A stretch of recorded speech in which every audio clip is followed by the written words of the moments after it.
नमस्कार, मैं हूं राजन ओझा और आप देख रहे हैं RAW24 न्यूज। साथियों, आज मैं एक सच्ची घटना बताने जा रहा हूं। किस प्रकार से एक पति पत्नी आज पूरे समाज को शर्मसार किए हुए हैं। एक ये सच्ची घटना है मेरठ की, जिसमें उस पत्नी ने अपने पति का किस प्रकार कत्ल किया है। 3 किराएदार हैं, साहिल, सौरभ और प्रेमिका जो है कि मुस्कान। मुस्कान प्रेम प्रपंच करके ही अपने पति सौरभ भारद्वाज से शादी करती है। अपने माँ बाप को छोड़ करके एक ऐसे लड़के का चुनाव करती है और दोनों, सौरभ जो है मर्चेंट नेवी में नौकरी करता है। दोनों मेरठ में ही किराए के मकान में रह रहे थे। एक्चुअली सौरभ जो है मर्चेंट नेवी में काम करता था, तो उसका विदेशों में हमेशा से आना जाना रहा है और जिस प्रकार से देखा जाए कि अधिकांशतः समय उसके लंदन में ही बीते हैं। इस दरमियान एक किराएदार के रूप में उसका एक आशिक उत्पन्न हो जाता है, जिसका नाम है साहिल शुक्ला। दोनों के प्रेम परवान इतने चढ़ते हैं, इस कदर वो अपने जिस्म के हौस की भूखी हो जाती है कि खुद ही अपने हाथों से अपने पति सौरभ भारद्वाज की हत्या कर देती है। उसके प्रेम परवान इतने चढ़ते हैं कि किस प्रकार से उसके जब एक बार पति लंदन में रहते हैं और इन सारी घटनाओं को जो है, जब उसके आशिक जो है उनके घर हमेशा आना जाना होता था, तो उनके मकान मालिक की एक बार नज़र पड़ जाती है और जब संभवतः उस दृश्य को उसके मकान मालिक ने देख लिया, तो जब सौरभ भारद्वाज वापस लंदन से घर आता है तो उसके मकान मालिक ने सौरभ को इस सारी उसकी पत्नी की करतूतों को बताता है कि इसमें एक किराएदार जो है वो आ करके घर में इस तरह से तुम्हारी पत्नी के साथ करता है। जब इस बात को सौरभ जानता है तो उसके पैरों तले ज़मीन खिसक जाती है और पहले तो वो अपने पत्नी की उन गतिविधियों के बारे में जानकारी करता है। जब उसके मकान मालिक की बात सत्य साबित हो जाती है तो पति पत्नी में दरारें उत्पन्न होती हैं, तमाम तरह से झगड़े विवाद उत्पन्न होते हैं। इस तरह का खेल करीब चलता रहता है। उसी दरमियान उसकी एक छोटी लड़की जो पैदा हुई रहती है, जब आपस में हमेशा कलह झगड़ा होता है तो मुस्कान जो है अपनी बच्ची को अपने माँ बाप के पास छोड़ देती है और घर में अकेले रहने लगती है। उसी दरमियान चला जाता है सौरभ जो है लंदन। लेकिन एक बार ऐसे जाल मुस्कान जो है अपने प्रेमी के साथ इस कदर एक जाल बुनती है कि अपने पति को रास्ते से कैसे हटाया जाए। तो वो जाल इस कदर बुनती है कि अपने बर्थडे के लिए एक सरप्राइज गिफ्ट करने के बहाने वो सौरभ को एक बात कहती है कि देखो, हम लोगों के बीच में चाहे जो भी बात रही हैं वो अब ख़त्म हो गए, उसको भूल जाइए। हम किसी से नहीं इस तरह का मोहब्बत प्यार नहीं करते हैं। और ऐसा जादू, ऐसा झूठ प्रोपोगंडा अपने पति को जाल में फंसाती है। उसी लहजे में जिस प्रकार से पहले सौरभ जितना प्यार करता था अपने पत्नी से, तो उसने भी सोचा कि चलो हो सकता है कि देर आए दुरुस्त आए, हमारी पत्नी रास्ते पर अब आ गई है। लंदन से आता है 3 मार्च की। वो उससे पहले एक बार, उससे पहले जब आता है और इस कदर उसी दिन जिस दिन उसका बर्थडे रहता है गिफ्ट भी देता है सौरभ और प्लान बनाती है मारने के लिए, लेकिन वो प्लान जब फेल हो जाता है तो अब उसके दिमाग में एक रास्ता बनाती है कि कैसे सौरभ को मारना है, बचना है और लाश को कैसे ठिकाना लगाना है, वो सब देखती रहती है। एक दरमियान शीघ्र ही लंदन से वो 2 महीने के अंतराल पर जब सौरभ आता है, वो तारीख होती है 3 मार्च। 3 मार्च को जब सौरभ वापस लंदन से आता है, उस दिन पत्नी जो है उसको खूब खिलाती पिलाती है, सेवा सत्कार करती है और खाने में कुछ इस कदर उसको दे दिया जाता है कि वो तंद्र निद्रा में सो जाता है। जब तंद्र निद्रा में सौरभ सो जाता है तो उसका प्रेमी जो साहिल है वो आता है और अब ये लोग प्लान बनाते हैं कि किस कदर हम उसकी हत्या करें। पहले जो है सौरभ को काटते हैं, एक छुरी होती है जिससे मुर्गा हलाल करते हैं, उस छुरी से सौरभ का कत्ल करते हैं।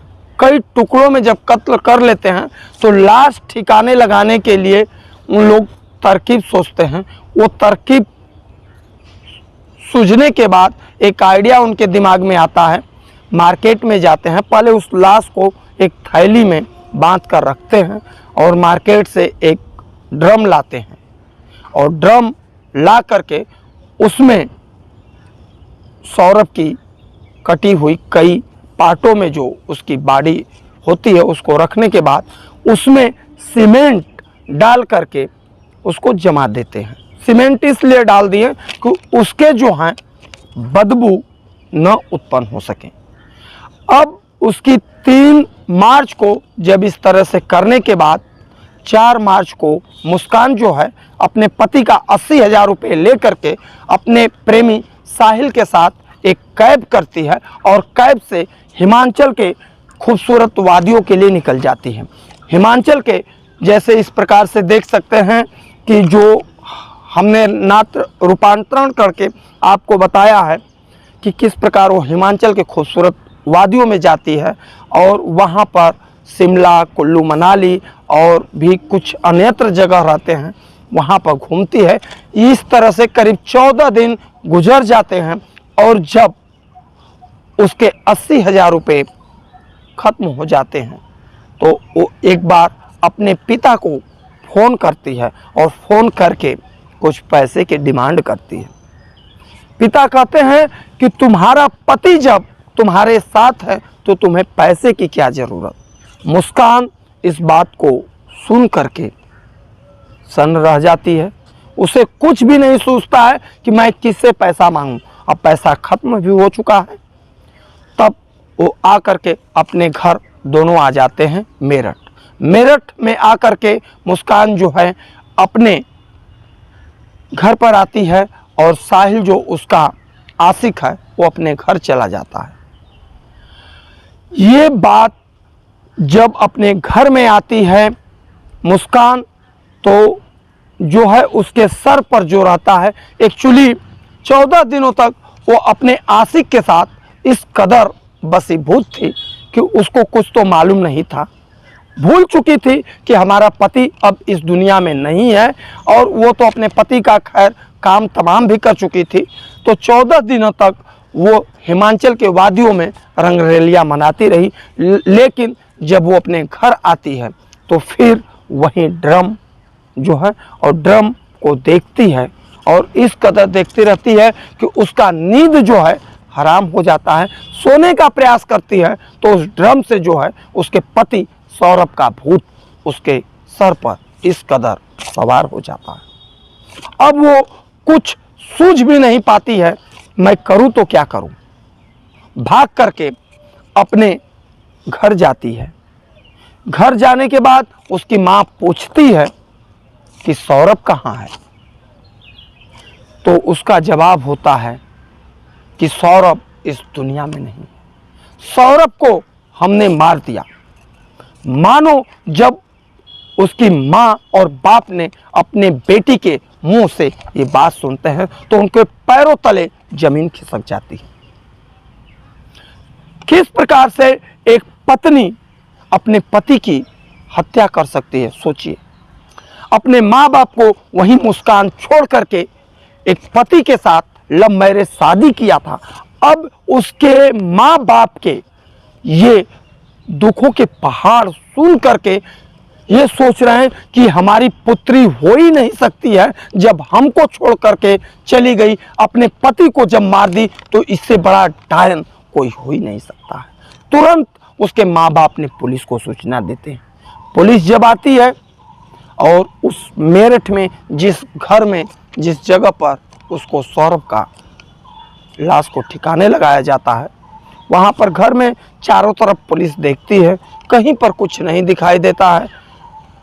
पूछती है कहाँ पर है, तो बताती है उस ड्रम की तरफ इशारा करती है। जब ड्रम को हिलाया डुलाया जाता है तो उसमें हिलता डुलता नहीं, क्योंकि वो सीमेंट से भरा हुआ एक पत्थर बन चुका है। और वो पूछते हैं, पुलिस वालों को भी कुछ सूझ नहीं होता है, लेकिन पुलिस वाले उस ड्रम को उठा कर ले करके जाते हैं। और पहली बार जब उस पोस्टमार्टम हाउस पर पहुंचते हैं तो वहाँ के डॉक्टरों को भी कुछ नहीं सूझ रहा होता है कि आखिर में, क्योंकि अभी तक जो है वो पोस्टमार्टम कर रहे थे तो मरे हुए इंसान का कर रहे थे, और वहाँ पर तो ड्रम देख करके वो सोच रहे थे कि इसका कैसे पोस्टमार्टम।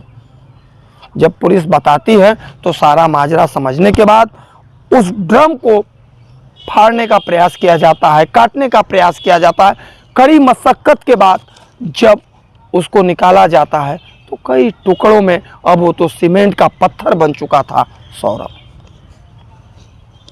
साथियों, जिस प्रकार से मेरा वीडियो बना करके आप लोगों को ये घटना दिखाने का, बताने का मकसद है कि सोचिए कि किस प्रकार से आज जो है प्रेम विवाह करके रह रहे हैं और आए दिन इस तरह की तमाम घटनाएं उत्पन्न हो रही हैं। जिस प्रकार से मुस्कान ने अपने पति के साथ किया है, ये पूरे समाज में एक भय का माहौल बन गया है। लोग जिस प्रकार से अपने माँ बाप को छोड़ करके जा रहे थे, दूसरे लड़के से शादी कर रहे थे, क्या अब ये इस तरह की घटनाएं उत्पन्न नहीं हो सकती हैं? तमाम सवाल हैं। तमाम तरह से देखा जाए कि जिस प्रकार से लोग कहते हैं पति परमेश्वर होता है, और लोग इस अनुकरण को करते हुए 7 जन्मों का वचन लेते हैं। तमाम तरह से तमाम विषय हैं, तमाम सवाल खड़े करते हैं।